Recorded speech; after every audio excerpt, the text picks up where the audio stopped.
Welcome po sa aking YouTube channel, Randy Chinen. Paki-subscribe, like and share sa aking YouTube channel, okay? And comment din sa baba. Hayaan niyo muna batiyo kayo ng magandang umaga, magandang tanghali, magandang gabi sa inyo lahat. Sana po nasa mabuti kayong kalagayan at malayo sa karamdaman. Lalo-lalo na yung ating mga OFW dyan sa abroad. Ingat po kayo lagi at sana malayo kayo sa karamdaman at kapamakan, okay? So, let's go. Tuloy tayo. Itong vlog ko ay patungkol to dun sa record ko mga video upload ng ibang mga reactor. At doon din sa kay Kalingap David. Tungkol to ay kay Kalingap David. Si David yung natatanda niyo yung kapartner dati ni Joy, yung Dabkit dati. Alam niyo mga viewers ko, subscriber ko.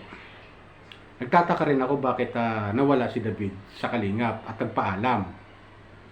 Di kaya nagbakasyon lang at may pinuntahan lang na importante lang. Kasi hindi ko nakikita sa mga kanila sa grupo Tagal-tagal ko rin din mga ilang araw na rin ko din napapansin. At doon sa mga napanood ko sa ibang mga reactor at yun nga, ayon sa kanila baka yung pagpapaalam David ay baka prank lang daw. Alam niyo mga viewers ko, kapwa ko viewers, mga subscriber ko, mga kababayan ko diyan sa abroad. Sa nakikita ko, di kaya ang obserbasyon ko lang to, akin lang to opinion. Obserbasyon ko. Di kaya nagpaalam si David at bakasyon dahil sa hindi niya matanggap na itong si Joy ay ang kursunada pala niyang club team ay si Dan. Di kaya ganon? At hindi niya matanggap ni David na si Dan ang naging club team ni Joy. Di ba? Di ba ganon ang pagkaka-obserba natin? Sa inyo mga kapwa ko viewers, ano kaya obserbasyon nyo doon? Ganon kaya? Nasaktan kaya si David? Samantalang si David, kung tutusin, meron club team na bago. At ngayon si Korean girl, di ba? Si Singkit, kung tawagin. Pero ano sa palagay niyo? Hindi kaya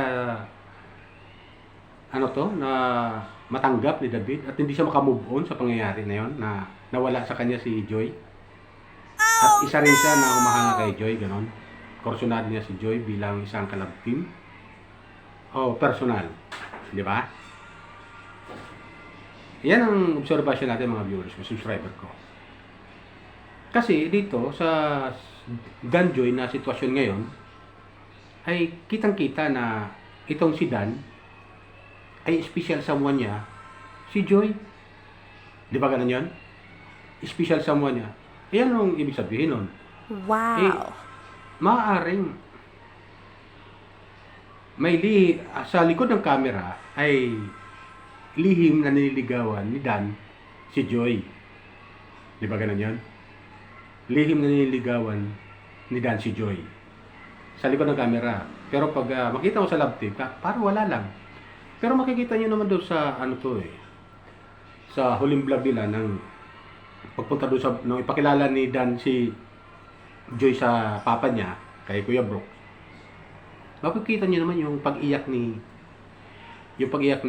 Joy ay nandoon si Dan, yung parang kulang na lang niya yakapin si Joy. So nga lang hindi niya magawa dahil nga nakakon yung camera, naka-on. Nakakita sila ng karamihan.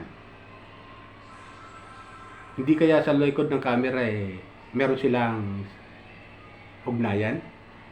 Ano sa palagay niyo mga viewers ko? Kasi biglang nawala si David Ilang araw din na nawala sa Ilang araw din na nawala sa grupo ng K-Boys. Na si David matagal nang kasama ni Kalingap Rab yan. Simula pa. Kasama at cameraman yan. At kasama sa grupo talaga palagi. Pero itong ilang mga araw, wala si David. Di kaya nagbakasyon lang si David at may pinuntahan na importante na nilakad. Mga ganon. Di ba? Wait and see na lang tayo pag bumalik si David. Kasi ito yung ganun kay David ay hindi aalis sa Kalingap. Hindi aalis kasi unang-una masisira yung Dabkit love team. Mawawala rin at matutulad sa Midit, Dandit love team. Di ba ganun yun? Kawawa naman si, si Singkit, si Julian. Kawawa naman. Yun lang. Yun lang aking obserbasyon kasi biglang nawala nga itong si David at nagpaalam. Hindi umano. At doon sa isang upload ni David, nagpaalam siya kay Kalinga Prab. Ano kaya sa palagay niyo mga viewers ko? Kasi alam niyo mga viewers ko, si David kasi, kung tutuusin, matagal nang, yan ang unang collab team ni Joy noon. Kaso nga ito si Joy, medyo nag-iba lang yung ugali. Di natin alam kung yun talaga yung style niya, ugali niya. Kasi doon nagsimula yan doon sa pagkakalan ng Hong Kong eh. Doon nagsimula yan hanggang sa unti-unti nang tumabang yung samahan nila bilang love team. At maraming nagbas daw kay Joy. Kung matatandaan nyo, binas talaga si Joy na sobra doon. Dahil sa naging ugali nga niya. Na iyahati lang naman siya ni David kung tutuusin. Ano masama doon? Di ba? Di ba mga viewers ko? Nakakainis kayo ah. Pero doon sa inasal nga ni Joy, ay marami ang hindi nagustuhan ng mga viewers, ng lalo-lalo na yung mga supporter ng Dabdabkit, Danjoy, correction ha. Lalo lang supporter ng Dabjoy. Di ba ganun yun? O kaya Joy Dab. Maraming hindi nagkagusto doon sa inasal ni Joy sa sitwasyon na yon. Hindi natin alam, baka pagod lang si Joy. Kasi ang dami niyang bagahin dala noon that time eh. Ang gusto sana, hindi naman sana rin ihahatid yun ni David kung tutusin. Kundi sinabihan ni Kalinga Prab na, doon sa sa video na yun, ihatid nyo. Kasi maraming ang dala, ihatid nyo. So hindi lang si David ang pwede maghatid, maaari yung ibang K-boys na kasama doon sa grupo na yon. Di ba? Ihatid nyo. So wala ito si Joy, ayaw magpahatid. Sabi nga niya, ako na lang, tama na, parang, nang lumalapit si David, wag na. Di ba ganun yun? Yan ang inasal ni Joy noon. Pero, wala na yon. Okay na yon. Pero doon nag-umpisa yung pambabas doon kay Joy sa sitwasyon na yon. At tumabang yung kailang samahan at unti-unti nang itong nawala hanggang sa dumating na punto na hindi na si David tuluyang naging kalab team niya. At kusang di natin alam kung hindi na pinagpatuloy ni Kalinga Prab yung sitwasyon na yon. At naipartner nga itong si David kay Julian, kay Korean girl. Di ba? Doon ang nangyari doon, nang simula na yon. Pero itong dumating ang Danjoy, parang biglang nawala si David. At nagpaalam daw, di umano. Di ba? So, tayo ngayon mga viewers, nagtataka sa sitwasyon na yon. Ano sa palagay nyo? Hindi kaya natanggap ni David yung sitwasyon na nagkaroon ng Danjoy? Itong si Joy, inapartner kay Dan? Di ba ganun yun? Hindi kaya matanggap ni David yun? Dahil nga, tama nga naman si David, siya ang unang love team Bakit ganon? Ang masaklap na kalab team pa, yung dati pa niya kasama dati sa grupo na yon. At si Dan. Di ba? Dapat noon pa, sila na pinagpartner. Bago naging Dabjoy sana. Noon pa dapat yung Danjoy. At itong si Dan, hindi na dapat nilateral kay Midit na nagkaroon ng Dandit love team. Di ba ganon yun? Yung pala, gusto pala ni Joy si Dan ang kapartner. Dapat ibinulong man lang kay Kalinga Prab na ni Joy na kumahari, si Dan na lang yung kanyang kalab team. O, di ba ganun yan? O kaya itong si Dan, binulong kay Kalinga Prab na si Joy ang gusto kong kalab team. Para hindi na nagkaroon ng Dab Joy o Joy Dab, di ba?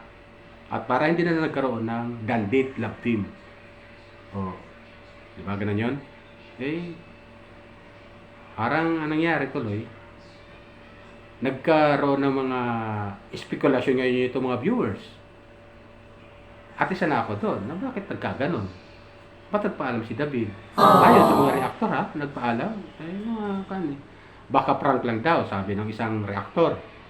Hindi ko nababanggit yung pangalan ng reaktor, pero yun naparod ko sa kanyang live. Di ba? So, yun ang isa sa mga obserbasyon natin. Ba't nagkaganon? Di ba? Di kaya matanggap ni David ang sitwasyon na yun?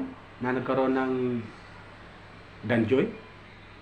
Samantala mayroon naman siya kapartner na si Korean girl, si Singkit. Di ba?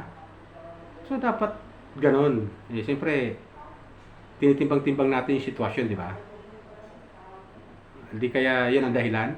Ayun lang sa akin, observation ko lang naman Kasi bilang viewers nila ng Kalingap, isa rin ako nag-oobserba sa sitwasyon. Kasi, alam niyo naman, itong love team na to love team lang naman yan. Wala namang seryosohan din dyan. Depende na, sa kailang kuan yun. Sa likod ng camera kung nagsiseryosohan sila. Wala tayong alam doon. Sabi ka ni Kalingap Rab, sa mga love team na yan, lalo sa mga scholar niya, yan sila Joy, sila Roseanne, sila Carla, yan Dara, at mag-aral muna mabuti. Tapusin pag-aaral. Huwag mo nang boyfriend. Gano'n, di ba?